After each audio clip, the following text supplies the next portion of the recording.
It's Bullseye. I'm Jesse Thorn. So I want to tell you about Johan Miranda, who is my first guest on the show. He's a young comedian here in Los Angeles. He grew up in San Francisco. And when he first started out, a lot of his material was kind of observational, funny, but not necessarily with a super distinct voice or perspective, which, that's normal for a new comic. But that changed in November of 2016, after the presidential election. That's because Johan was born in Peru. When he was 3, he and his parents traveled to the U.S. on a tourist visa. And then the visa expired, and he and his parents didn't leave. Johan and his family started a new life here in the United States. So Johan grew up without a social security number or a driver's license, without any piece of paper that said he or his parents could stay in the U.S. legally. Then, in 2016, we elected a president who promised to implement some of the strictest immigration policies in history, to repeal the Deferred Action for Childhood Arrivals policy under which Johan was protected. Now Johan faces the very real risk of being moved from the U.S. to a country that he can't remember. That's just part of his everyday reality. So he's been thinking about it, and what he thinks about, he works into his act. I'll tell you guys a little bit about myself. I was born in Lima, Peru. Moved out to California when I was 3. With my family, I wasn't like an ambitious ass baby. Like, see you later, Mom. I got dreams. We came here on a tourist visa. We came here on vacation. And we're just not done sightseeing yet. Johan has turned that material into a one-man show. If you live in L.A., you can see him debut it at the Lyric Hyperion Theater in Silver Lake. It's called Why Johan Miranda Should Be Deported. And if you're thinking his show is, some kind of damning satirical polemic about the Trump administration, it isn't really. It's personal and honest, and Johan is very, very funny. Let's listen. I'm an undocumented immigrant with DACA protection, which 10 state attorney generals are trying to repeal, which, if they're successful, would mean I would lose my driver's license, work permit, and be vulnerable to deportation. And that's my new Tinder bio right now. Johan Miranda, welcome to Bullseye. It's great to have you on the show. Thanks for having me. So how long have you been doing stand-up comedy? Since 2010, so like 8 years now, I think. Yeah. Did you always talk about your status on stage? No, not really. Your immigration status, I should say. Yeah, no. I didn't get DACA till 2012, which is like what gets me protected class. 2010, I was just straight up undocumented. So I gotta even tell, like, there's like close friends that I grew up with that didn't know. So like the idea of telling strangers like, hey, you could get me deported at any second. No, I didn't. I just talked. And also I think I was like 21 around the time. I didn't have any like real opinions about anything. I just, I was just like figuring out like what can I say that's funny. Was your immigration status something you talked about with your parents when you were a kid? No. It's weird. I can't really pinpoint the time I knew that I was undocumented. I mean I always knew I was like I was born in Peru and like was an immigrant, but I think I just assumed that the stuff we were going through is like just what any immigrant. I didn't know we were like a special class of immigrants, and I didn't really understand the limitations of being undocumented until I became older and couldn't get a driver's license and like couldn't really get a job and like couldn't really do anything. And then that's what's like, oh yeah, this is like not normal. I mean, it's funny to think that it comes up with not getting a driver's license because that is like, for an adult, it's just an essential part of your life, an essential part of making a living, and for many or most people. But for a teenager, for a high school student, it's just like what you do so you can get away from your parents, right? Like it's like the... Yeah, I just had to like ask my friends for rides all the time. When I first got my my actual driver's license. So it's like I remember I just drove. I was like, oh, I can just drive, and I called up a friend like, you want to I want to drive. You want to just? It was amazing. Yeah, just being able to drive, it was incredible. Did you know how to drive before you had a license? Not really. No, I just got my permit and learned, but it wasn't too hard at that point. What precipitated you talking about your status on stage? I think it started around especially after Trump got elected, because I knew he was one of his campaign promises was to repeal DACA. So I knew that I had a couple months, DACA being delayed action for childhood arrivals, which is to say that for children who were brought to the United States by their parents and either illegally or overstayed visas or whatever, it was a program to give them a track towards legal status. Yeah, it was basically like a temporary protected status because immigration reform wasn't passed during Obama's administration. So he kind of just made this executive order. Well, for now, here's a protected status you can have. You just renew it every 2 years. And so that's what I had, and that's what sort of, enabled me to just live my life. Once he won, it was devastating for me. I think at that point forward, it was impossible for me to not, especially the months after, to not talk about it. I didn't really have anything else on my mind. Because, he promised to repeal it on his first day of office. So I just assumed January 20th that it's going to be done. So I was kind of operating under that assumption. Were you confident when you signed up for DACA? I know folks who are undocumented who never did. That's a conversation I would have with other undocumented people where it's like I would tell them, there's DACA now. We can have and that was the response. That was like, well, I don't know. We're, that people would tell me, I don't know. You're basically giving the government all your information that could screw you later. Be careful with that. And I was the one that was like, no, we should trust the government.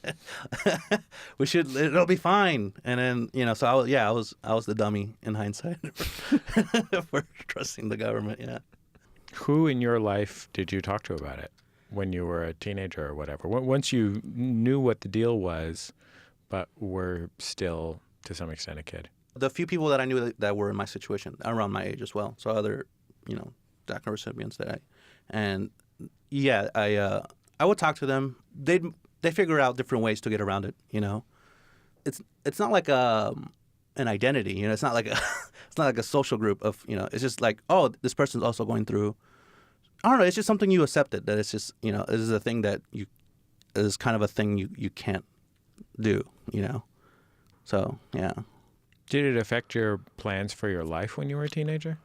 I think that's really why I got into stand-up. I think I reached a point where it's like, I can't really, do anything. So it's like, might as well try stand-up because I have nothing to lose. And if anything, it seems like the practical approach. It doesn't seem like it seems pretty logical to me. So that's when I started, going to open mics. Did you ever have a sit down with a teacher or a counselor at school and have to deal with the reality of your situation when having a conversation that should have been like, oh yeah, you should go to UC Berkeley? Oh yeah, I mean we had high school counselors and that I would see a couple times a year, and yeah, you're right. Around junior year or sophomore year, there was that talk about college, and because I just didn't tell anyone about my status just because it's just a safer bet not to tell anyone. So whenever they would bring up college, I would be like, oh yeah, that sounds great. And also, I think I wasn't a good I wasn't a bad student. I just was very my grades were terrible by the time I was a senior, and I think a lot of that had to do with I didn't really see any hope.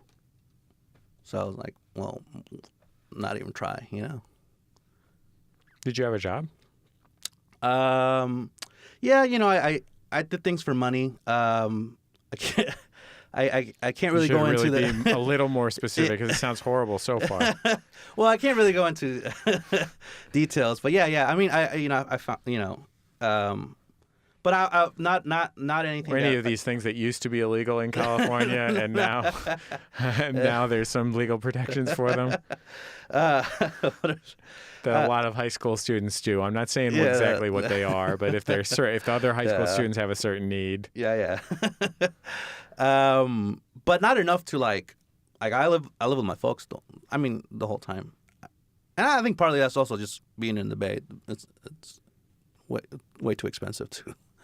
But yeah, I was staying with my folks and the whole time. Yeah. For a while, it worked at a gas station too. Mm-hmm. Is that just a job where you just show up and they're like, "Oh, you're willing to come in at 4? Great, 4 in the morning." That is. Yeah.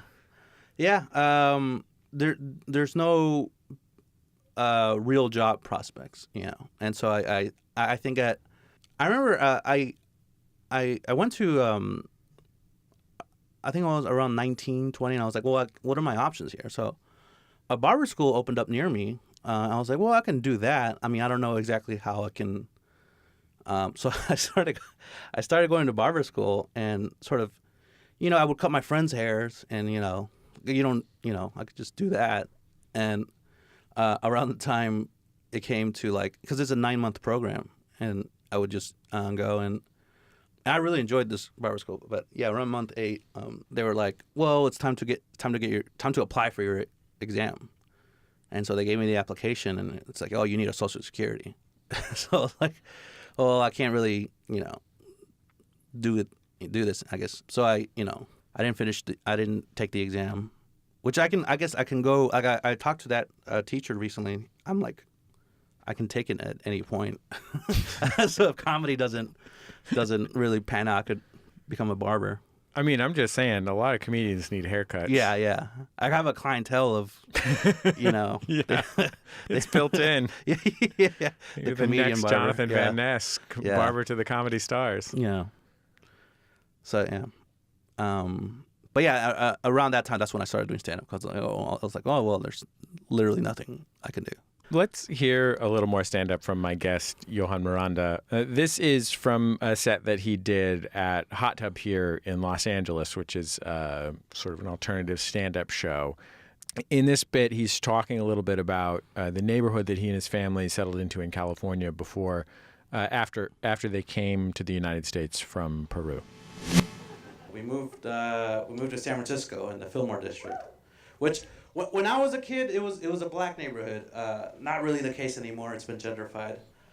I have conflicted feelings about gentrification because, obviously, when it comes to my migration here to this country, I have liberal views on immigration. Yet when it comes to white people moving into my own neighborhood, I'm like, we have to build a wall here. So I don't know what the compromise on that is. When you started talking about your status on stage, were you worried about it? No, I think, at that point I had nothing to lose. I think because they already have all my information. Like to apply for DACA, I had to give them all my information. They have my fingerprints. They can come get me whenever they want. So by that point I was like, well, yeah, I risk nothing, and that's how I looked at it. And, so yeah, I wasn't scared for that reason. Yeah. Are you ever scared that you'll commit a crime? I think about that all the time because, especially I'm having this battle to stay here, and I sometimes I'll be drunk somewhere walking down the street, and I'm like, well, what if a police car just pulls over and arrests me for being drunk in public, and that's the reason I have to apologize to everyone. Hey, sorry for I know you guys really helped me here, and we're trying to help me stay in this country, but I took too many shots and I walked down. Yeah, I do think about that. My stepmother came to the United States in circumstances not wildly dissimilar to yours, although she was a young adult when she came to the United States. She overstayed a tourist visa and was undocumented for a time, and eventually she got permanent resident status. When I was a kid, she was a permanent resident. And after September 11th, when the Patriot Act passed and stuff, she had been married to my dad for a while and could have become a citizen before that and hadn't, because, not to show her out or anything, she's not a super big fan of America. And then she did become a citizen, and I was surprised. I was like in my late teens, and I was like, wow, you decided to become a citizen. Like, you always said that you didn't want to become a citizen. And she was like, yeah, well, I'm going to commit a crime. And I think about that all the time, where it's like, if like what I would do if I was a citizen, or it's like you have a list of dream crimes. No, just like the walls I would pee on. The people I would punch, and that's like one of the most frustrating parts of being in my status. I just know I can't get into a fight, So like if there's someone like just drunk, whatever, just yelling at me, I can't like punch him, Yeah, being a citizen, I think, gives you that peace of mind. I think where it's like no matter how much I mess up, it won't affect my immigration status. That's the kind of thing that is traumatizing. I mean, it is not it's not a traumatic incident in the same way that, someone surviving war or assault or something else is. But to live with fear your whole life, even if it's just a quiet fear. Right. Yeah, I started seeing a therapist like a little under a year ago, and that's sort of we've been what she likes to say we're unpacking, right? So we've been unpacking these, and yeah, I mean it's looking back in hindsight, it is weird to think about like how much of my personality is just me like coping with the parameters I'm set with, because I am kind of like a chill dude, like easygoing guy, but how much of that is just me being like, don't deport me,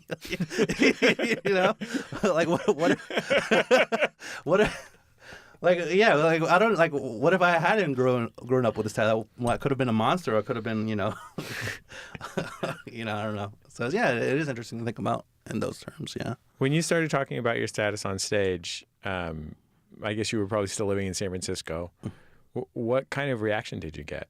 Well, I was living in LA when Trump got elected. So when I started performing, it took me a little while to figure out exactly how, it was a bit of a struggle at first because I think most people just didn't understand what DACA was, and which is good. That's how it should have been. It should have been a no-brainer, like whatever. Like before Trump, like whenever I would explain to people that I have DACA, like most people are like, what's that? It's, on any side of the political spectrum, nobody knew what it was.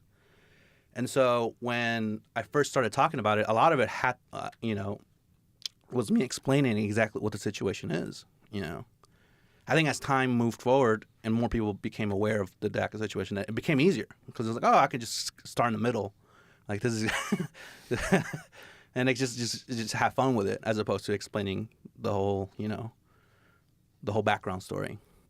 A lot of folks who are the children of first-generation immigrants or who are immigrants who were brought to the United States by their parents have to deal with a particular repercussion of that, which is people who take that action, people who move to a different country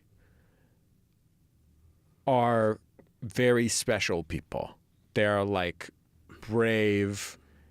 Even those who are fleeing terrifying conditions are nonetheless like extraordinary, brave, resourceful, resilient, self-sacrificing people, right? Because it's the hardest thing that you could imagine ever doing, uprooting your entire life and starting it somewhere else. Yeah. And for that reason, they often have expectations of their children that they gave something up and their children have to take advantage of the benefits that came from them giving something up. Right. Did you have to deal with that with your parents? Well, my parents... do you have to deal? I'll give my parents credit in that they never vocalized it. They've never really said, like... You're a disappointment to us. Even though they have all the right to say, they have all the right to say, like, we've sacrificed so much for this. And I think about that all the time. And it's so, yeah, even though they don't vocalize it, it's still something that's, like, heavy on my mind. And I talk about it on stage where it's like, they sacrifice so much for me to do this, especially when I bomb. Like, damn, like, I'm not even good at this. But yeah, no, I think anyone in my situation feels that heavy.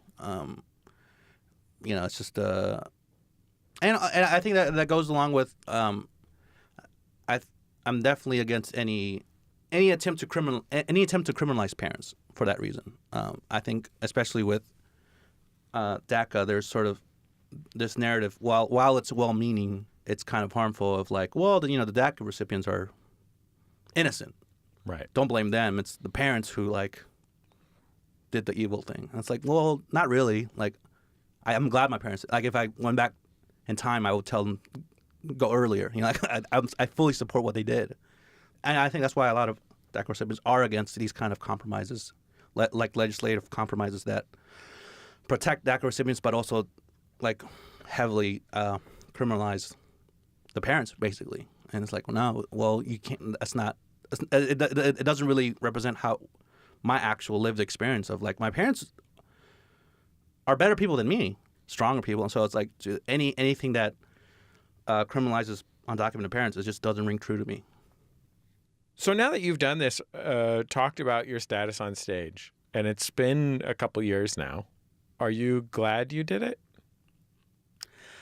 Yeah, it's helped me personally, just being able to talk about it. So yeah, I'm glad I did it. I'm gonna keep doing it, I guess, because there's no like solution coming up in the foreseeable future. So it's like, yeah, I can't imagine not talking about it. It would kill me. You go up in front of dozens to hundreds of people every night when you do stand-up comedy, and I imagine you have to interact with them afterwards often. Have you ever interacted directly with somebody who thought that you don't belong in the United States?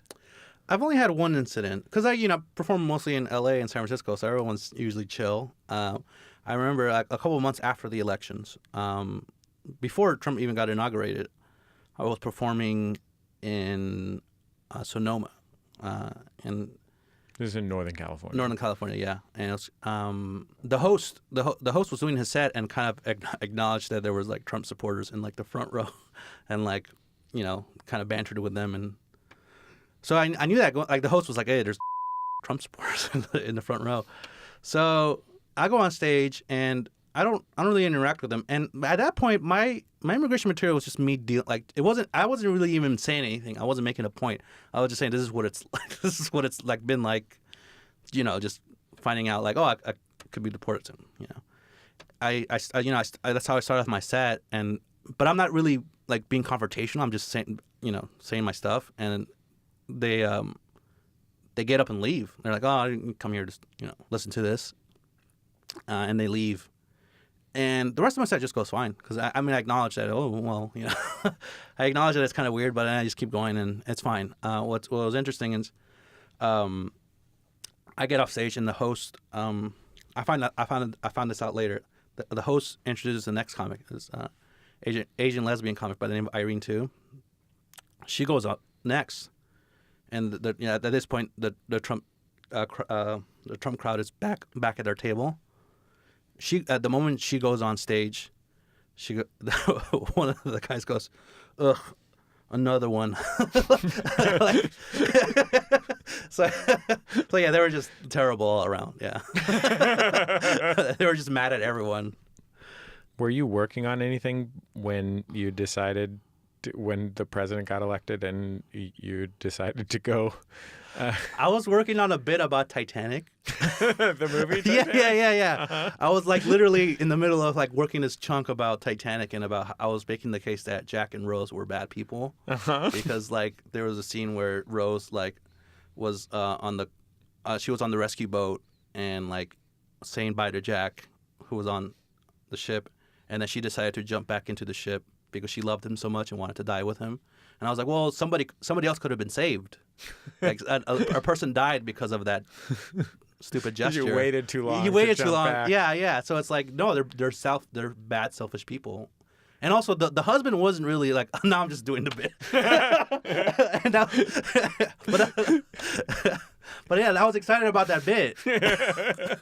and when the election happened, I was like, oh, I can't work on that bit anymore. I should bring that bit back. Well, thank you so much for taking all this time to be on Bullseye. It was really great to get to talk to you, Johan. My pleasure. Johan Miranda. If you live in LA and you're listening to this in time, his one-man show, Why Johan Miranda Should Be Deported, is happening Friday, July 27th. If you don't live in LA, you can watch some video of his act on the Bullseye page at MaximumFun.org.